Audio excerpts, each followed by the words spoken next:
On my right here, I have Jeff Osborne. I'm very privileged to have Jeff here. He's had 30 years of experience in, amongst other things, technical services corps in the military. And I think that teaches you something about bottlenecks and overcoming them. And I think his input, especially in view of his current position at the Retail Motor Industry Organization, will definitely contribute. To his right, we are also very honored to have Mervyn Chetty here from Transnet. And he boasts 23 years of service within Transnet and is currently manager for Africa strategy for the Transnet, for the relevant grouping in the Transnet organization. And I think that experience and his current responsibilities will serve this discussion extremely well. To his right, we also have Kudzi Bangure from Frost & Sullivan, and he, amongst other things, have had a lot of experience in strategy consulting, specifically dealing with market research on African infrastructure. And he's done 22 different or significant market research projects in his current position. So Kudzi, we look forward to having your inputs and sharing your experience in that regard. Transportation in Africa. In this session, we mention road, rail, ports, and air transport. The most obvious subject that we always discuss are the roads in Africa. It's always the potholes and the this and the that. But the Program for Infrastructure Development in Africa estimated that for landlocked countries, transport cost can reach up to 77% of the value of the exports. That is absolutely a staggering figure. PIDA also says that savings of 172 billion US dollars can be achieved if the African Regional Transport Integration Network is properly implemented. Now that's a huge figure. That is a larger figure than the GDPs of most African countries. So it is obvious for everyone to see that there are massive improvements that can be attained in terms of poverty alleviation and job creation if we look at that. It's not in the public domain, but since the 70s, we've had a trans-African highway system composed of 9 main corridors, totaling a length of almost 60,000 kilometers. And the design of this dates back to the 1970s. And the example that was also used was that if China was a country that was divided up in 54 different countries with different languages and borders that don't always make sense, would it have attained the same level of development at the rate that they are doing now? I think the answer for that is fairly obvious. So on road transport, I think the question is, why is it that if the benefits are so huge and so obvious, that we are not implementing these improvements? What we do now about rail in South Africa and elsewhere in the continent, we want road freight to move to rail. And Africa went through a phase a while ago where a number of concessions were made to entities to run railway lines. Many of these, or most of them, are in some kind of trouble. And the question to the panel and to you is, how can we overcome these bottlenecks? One of the issues that PIDA raised on this is to say that we have to make sure in rail that we are operating our current assets at an acceptable level. We have some experts here from the export councils who can maybe comment on what is it that we need to achieve to, first of all, better utilize our current assets in terms of rail. And then obviously there are demand for lots of rail projects in Africa. PIDA identified, or the Program for Infrastructure Development in Africa, identified energy as one of the major constraints, and a regional solution or a continental solution to energy has been provided in the PIDA program. It is interesting to note that they have identified on ports 3 or 4 groupings of port improvement projects. And the most important ones are on the Western African seaboard and the other one on the Eastern seaboard. And we know that there are new projects that have to take off. Dar es Salaam port is just not suitable for the future traffic that has to move through it. So alternative ports are considered there, and so on.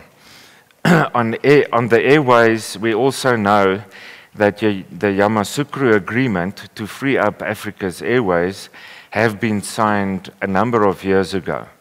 Travel in Africa is extremely expensive, and African governments just seem incapable of agreeing to free up the airways to such an extent that many of us, if we want to go and visit the African Development Bank headquarters in Tunisia, that we don't have to fly all the way to France or to Germany and then all the way back to Tunis, because there are no flight connections between North Africa and Sub-Saharan Africa. So these are all issues that create bottlenecks in the transportation sector.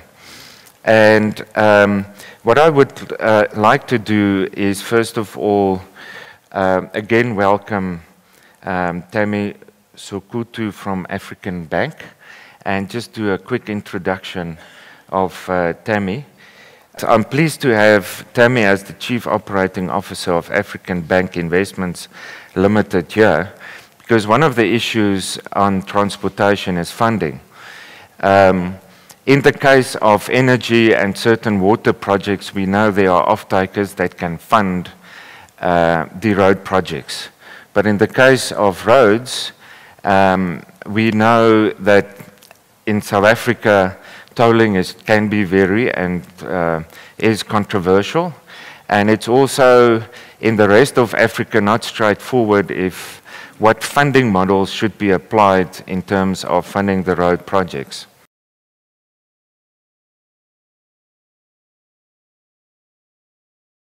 And perhaps just a very brief introduction on who the RMI is, the Retail Motor Industry Organization. We're the national body that represents the retail sector of the motor industry in South Africa.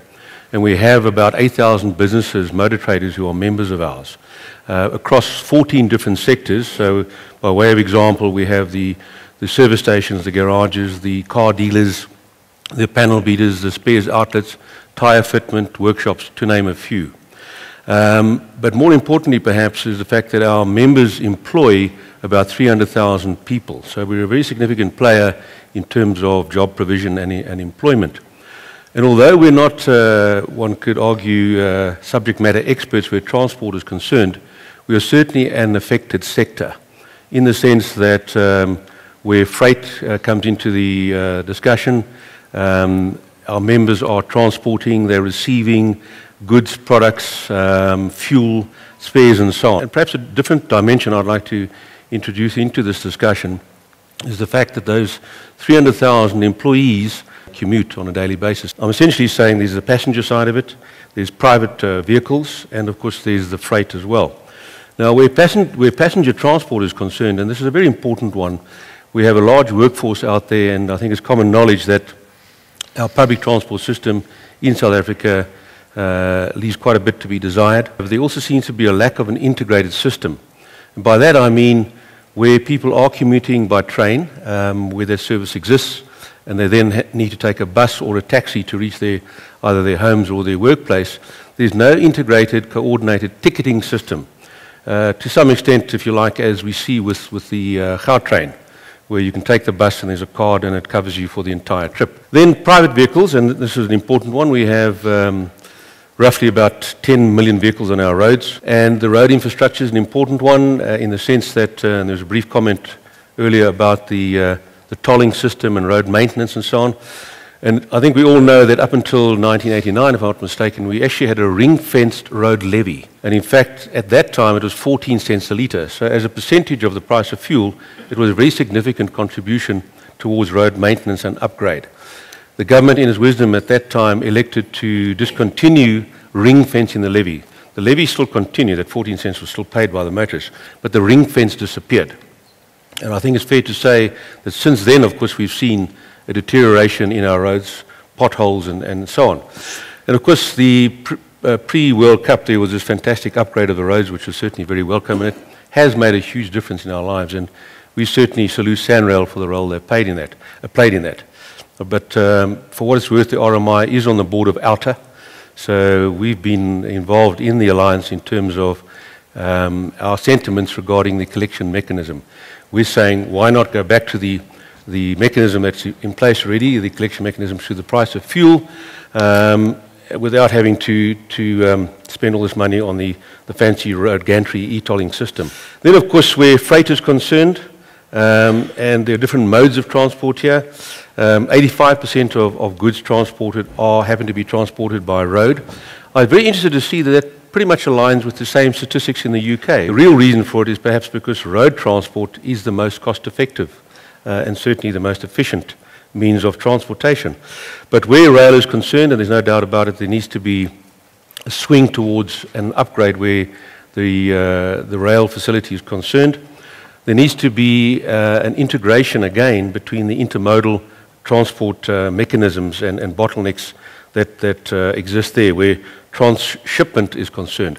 And we know it's very expensive to convert and to move goods from air to rail and then from rail to road and backwards and forwards. And then just closing comments from RMI's side is that the realities are that the infrastructure to accommodate road transport is easiest and cheapest to develop and to expand and maintain.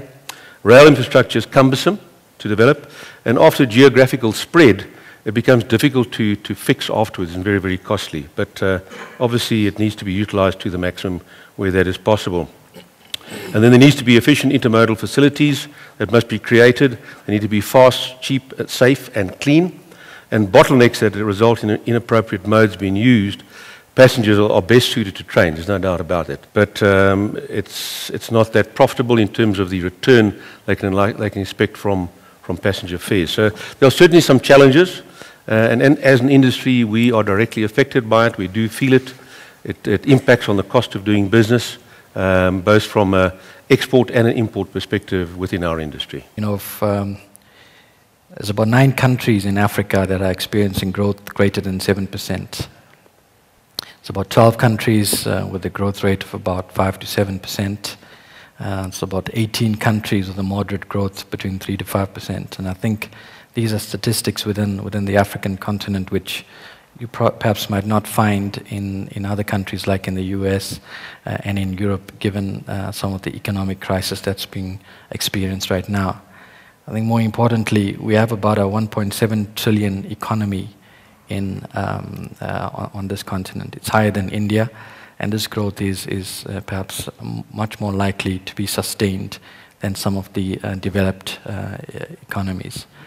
I think if you look at South Africa as well, you know, just in the SADC region, you know, we have a market to the tune of about 1 billion people, you know, so I think it's quite a significant amount of market. A 1% penetration into that market in whatever goods or services or commodities that you're playing in, you know, provides quite a big step in market penetration.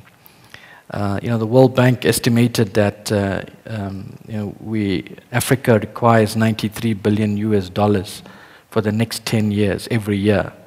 and that's for power, water, supply, sanitation, transport, ICT, and irrigation.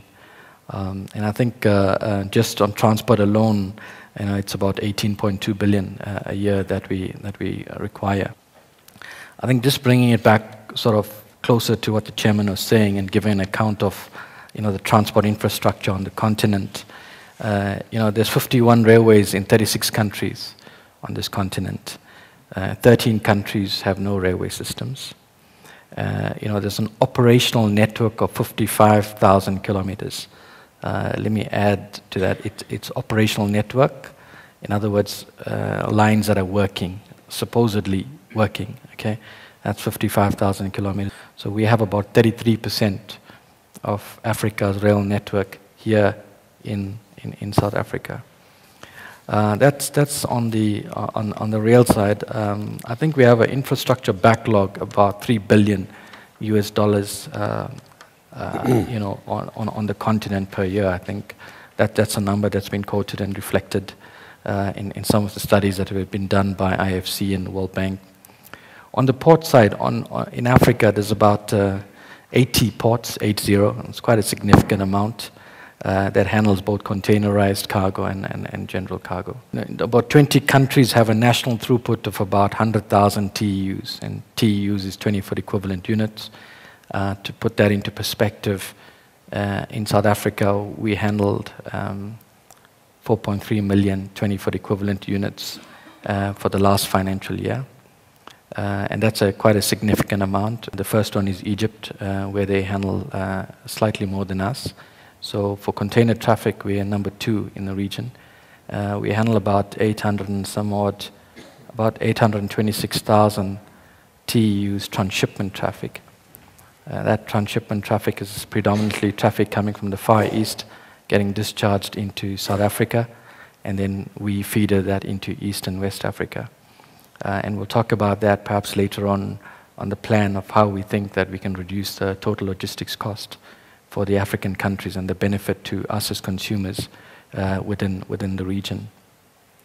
I think on the PEDA program highlights quite a significant amount of projects, but there's about 54, 57 projects that are highlighted that cuts across port, rail, and pipelines.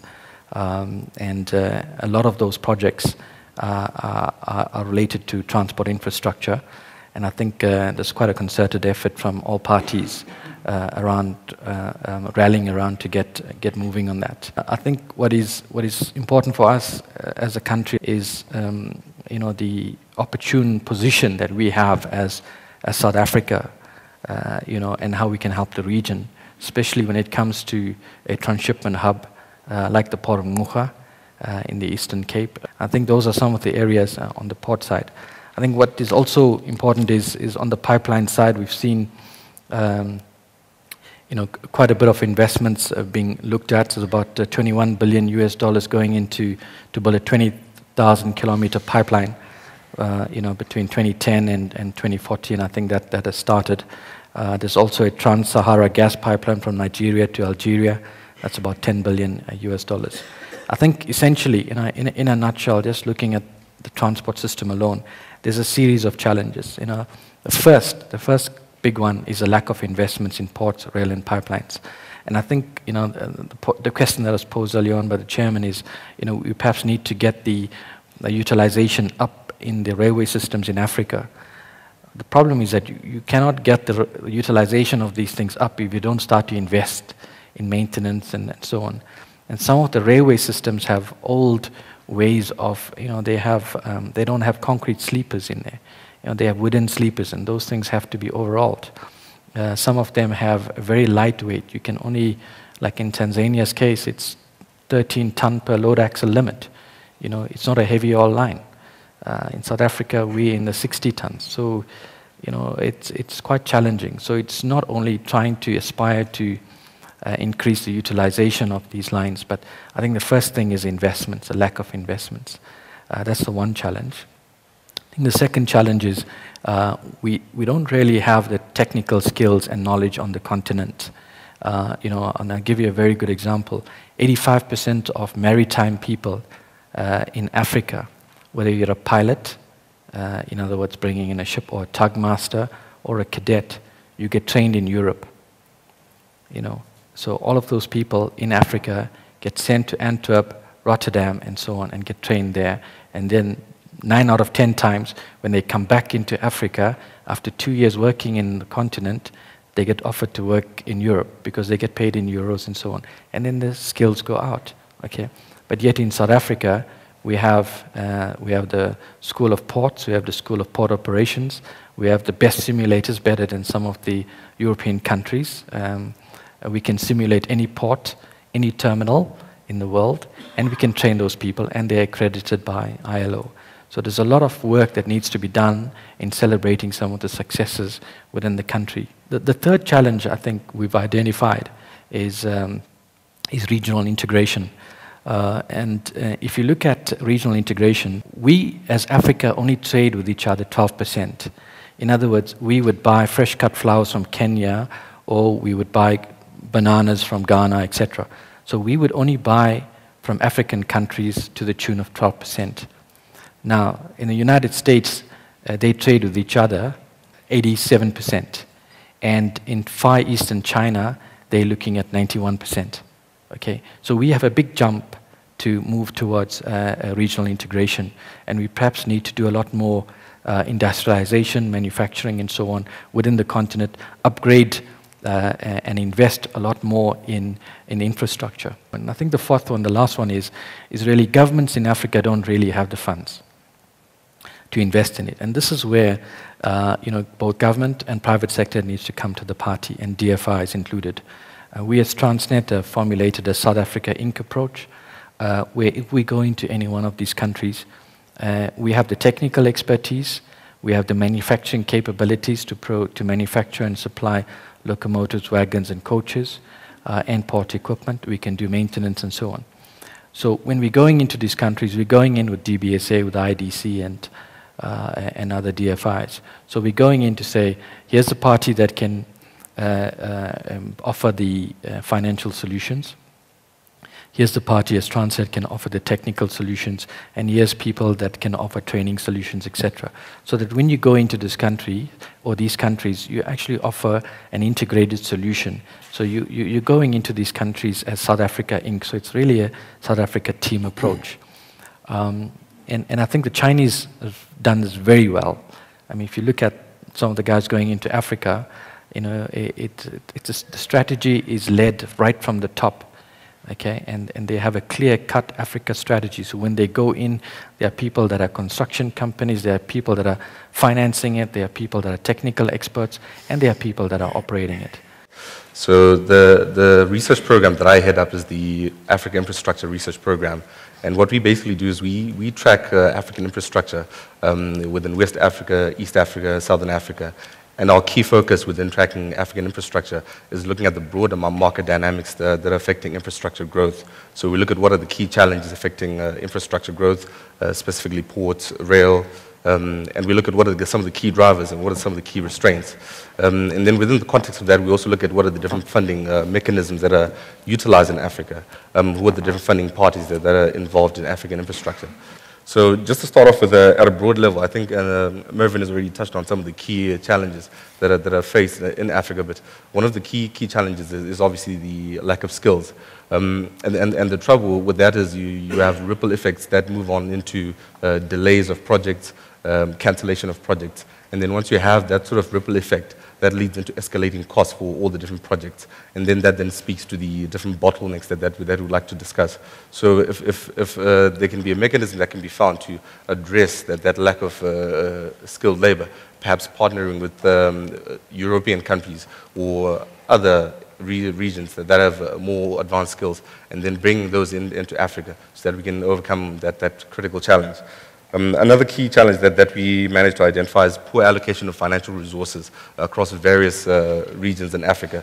This speaks primarily to bureaucracy within organizations, it speaks to corruption within organizations, So you have a lot of organizations across Africa that sit with pools of funds for investment, but because those funds are not appropriated accordingly, be it because of bureaucracy or because of corruption, that also leads to all those different bottlenecks. So that's another key challenge that we identify, that if that can be overcome in terms of ensuring that the different funds that are available, those are disseminated to the relevant areas, be it rail, roads, or ports, that would ultimately ensure that all those bottlenecks are reduced in various regions of Africa. Another key challenge that we managed to identify is the low ease of doing business. And this is primarily for all those different sectors that are either have been war-torn, where you've got a lot of civil war, or some regions of the country, continent where you've got tough economic conditions, for example, in Zimbabwe, where there's political instability as well. All of this contributes to all those bottlenecks that you have in infrastructure development, and at the ease of doing business within various regions in West Africa, in Southern Africa, in Zimbabwe, Nigeria, in the DRC. If those different challenges can be addressed, then we definitely would see a reduction in the bottlenecks that you have on a continent-wide scale. The heavy reliance on donor funding is also another key challenge, and Mervyn has already touched a bit on that as well, that a lot of the African governments heavily rely on donor funding. And the key challenge with that is your African government does not have they do not drive where infrastructure development is supposed to go, because they're not in charge of the different funding. So as much as they might set the agenda, they don't have full control in terms of how infrastructure development is supposed to be rolled out, be it over a 5 or a 10-year period. The decision will also ultimately lead with where the funding is coming from. So that over-reliance on donor funding is another critical challenge that is ultimately resulting in the different bottlenecks. And in terms of addressing that, perhaps this speaks to one of the key drivers that we identified. Increased involvement in the private sector in terms of funding is something that could definitely start alleviating that. And where we could see that happening are the different sectors where you've got high growth in the minerals and resources sectors, in the oil and gas sectors.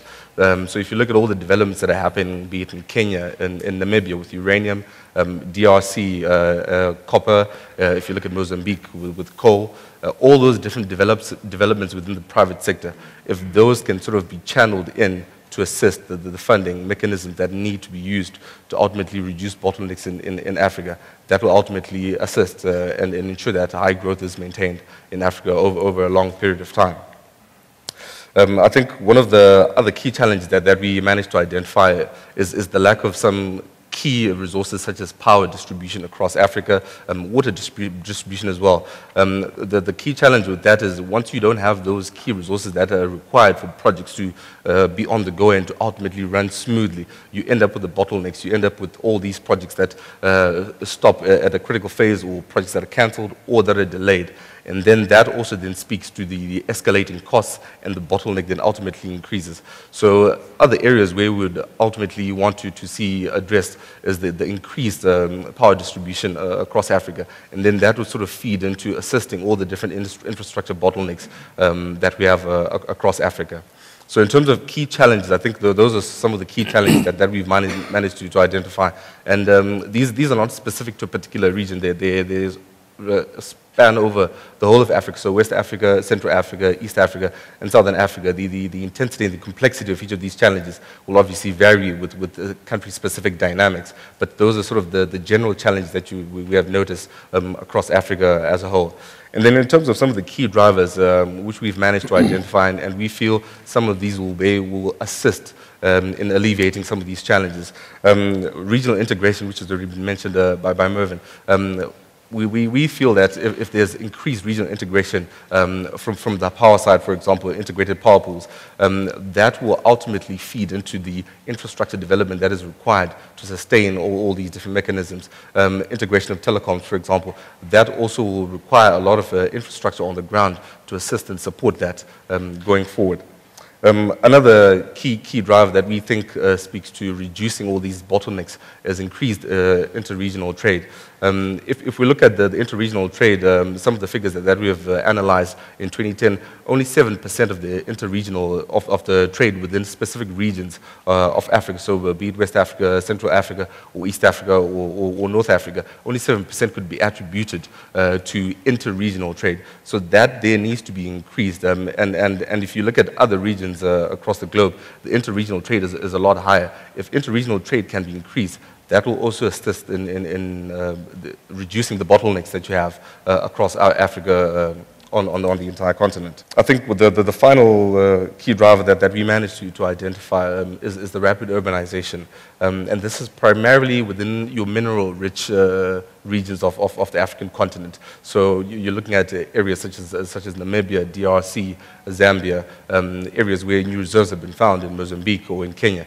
If we can hone in all the progress and all the development that will come in from rapid urbanization and those growing populations, we can mobilize all the funding that comes out of various programs that are aimed at that. That could also ultimately assist in reducing all the different bottlenecks that you have across Africa.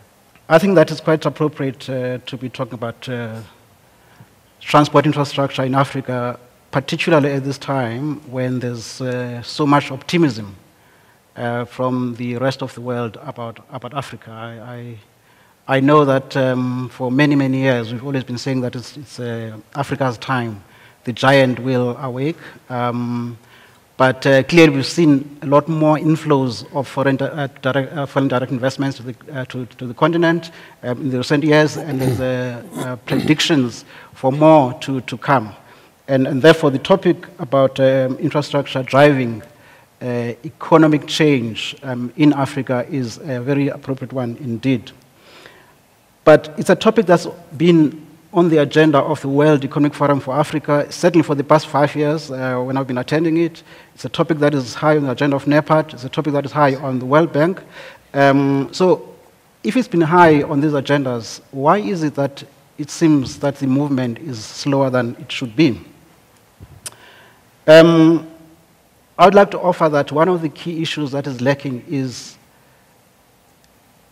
clarity of vision with regards to what we want to do with the various economic zones in Africa, particularly in the context of regional integration. The theme of regional integration has come through here, which is clearly we cannot talk about Africa as though we can tackle it as one country. So the way to start dealing with it is obviously through regional integration. But in that context, it is important to have clarity of vision for the regions for the economic regions that are concerned, in identifying what is it that they are going to be trading within each other and outside of the region. I was involved many years ago in the upgrading of the road that connects South Africa and Mozambique. It was important before that road was upgraded for us to have clarity in South Africa, to have clarity in Mozambique, what are the benefits that are going to be accruing as a result of the spend in the upgrading of that road. And a lot of time was spent talking about that, discussing about that. And secondly, once you've got that, in my view, it's important to identify what is your competitive driver from a transportation point of view. Is it through air? Is it through ports? Is it through the roads? One of the issues that we've been tackling with in South Africa for a long time was whether we want to rely mainly on road transportation through these huge trucks, which are putting pressure on the road, or want to use ports, or want to use other forms. And I think these things should not just hobble on. They have to be part of a clear strategy, what we want to do as a country from a competitive point of view. The third issue that has been raised, again here, is the issue of funding. Now, the issue of funding is not only about the funding of the infrastructure concerned, it actually should be seen in the context of how a country allocates its own resources, but also how it collects funding from the people who are supposed to be paying. World Bank has estimated recently that about 65% of people in the continent are not paying for their bills, whether it's water or electricity. Now, clearly, if that is the case, it means that there is pressure on the resources that government has to allocate on other things. Next to that is the whole issue of competition of resources. For as long as the twin peaks of poverty and unemployment are the main focus, as they should be, prioritization of other investments is going to suffer. In the continent, it is estimated that about at least a third of the people are not living near roads in the rural areas. They're living away from the roads. Now, if you take that situation, it means that governments faced with allocation of resources are going to be preoccupied with allocation of resources to deal with the day-to-day issues of the people in their countries. So the point I'm trying to make here is that there's a kind of a dangerous, vicious cycle between upgrading infrastructure in general, so that we can have economic flow into the country, so that we can deal with the issues of poverty. But at the same time, governments, because they are governments, they are politically elected, they want to prioritize, as they should, allocation of resources to the day-to-day issues. The issue of governance in these cross-border projects is a big issue. Again, I want to go back to the project which I was involved in between South Africa and Mozambique, where we spent a lot of time discussing roles in the particular project and who should be doing what, etc., etc. And I remember towards the end of the project, when we were reflecting, when meeting in Mozambique with the relevant ministers at the time, one of the issues that the minister raised was the fact that we spend a lot of time fighting upfront about who should be doing what. And that talks to governance and therefore allocation of resources to the various roles. Governance is a big issue in the continent, not only at government level, but I'm talking specifically in these cross-border issues or cross-border initiatives around these projects. The other issue that comes across, particularly in countries that are either landlocked or they are transit countries, is the issue of incentives for those countries to participate in infrastructure projects, road infrastructure projects that are going through those countries. What are the incentives that they are getting or they're going to get? And this also talks to the presence or lack thereof of political will in the countries that are affected. Again, this has to be looked in the context of regional integration. We are still approaching the issue of tendering for projects. I'm talking, when I say we, I'm talking specifically of South Africa. Tendering for projects in the continent in a fragmented approach. Whereas, where the innovative approach comes in from the Chinese is that there are country packages that they actually go to countries with. So that they actually presenting the whole package. So when they go to a government, they don't want funding from anybody, they don't want skills, they've got everything. And that is why they're actually winning so many projects in the continent. So the funding issue, we need to find some very, very innovative ways of funding these projects. Albert Einstein describes insanity as doing the same thing over and over again and hoping for different outcomes.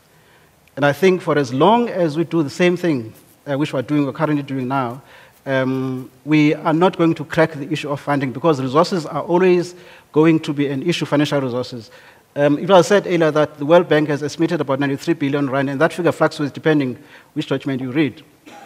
But one of the issues or the initiative that the World Bank has done, it has produced what is called Africa in-country diagnostics. It's a very comprehensive document that gives diagnostics of what are the issues in the various countries in Africa when it comes to transportation infrastructure upgrade. The other issue that has come through is the issue of inadequate coordination of these projects. And as a result, prioritization of the projects becomes a problem. If you read NEPAD documents, they will tell you that one of the issues that we've got a long list of infrastructure projects in the continent. Some of them should not be on that list. They should be shelved and focus on those that are going to give us the biggest bang for our buck. And we keep on talking about this thing in the continent, we keep on talking about it across the African countries, but it's actually not happening on the ground. We have to look at the almost billion people in the country as one market with different economic hubs. Because if you look at that, then it enables us to think differently from the way we think in an isolated approach about our infrastructure at the moment.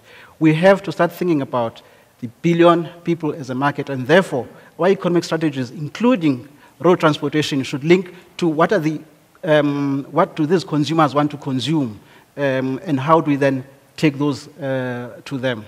Thanks very much. The president of the African Development Bank said yesterday at the African Union Summit that lack of political will is slowing down the implementation of vital regional infrastructure projects.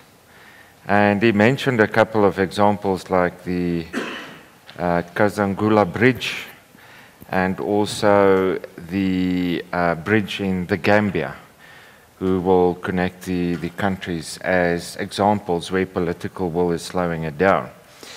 The IFDB also announced that they have signed an agreement with the World Customs Organization, understanding that that is a key area of moving goods across borders that needs to be improved. And basically, a lot of leadership has come from the continental bodies. For the first time in Africa's history, we do have a continental plan through the Program for Infrastructure Development in Africa. And it wasn't plain sailing, because when the NEPAD initiative was started in 2002, at the continental level, there were disagreements of where it should be located, what their responsibilities are. And it's only recently, and for the first time, both the African Union, African Development Bank, and the NEPAD Planning and Coordination Agency issued or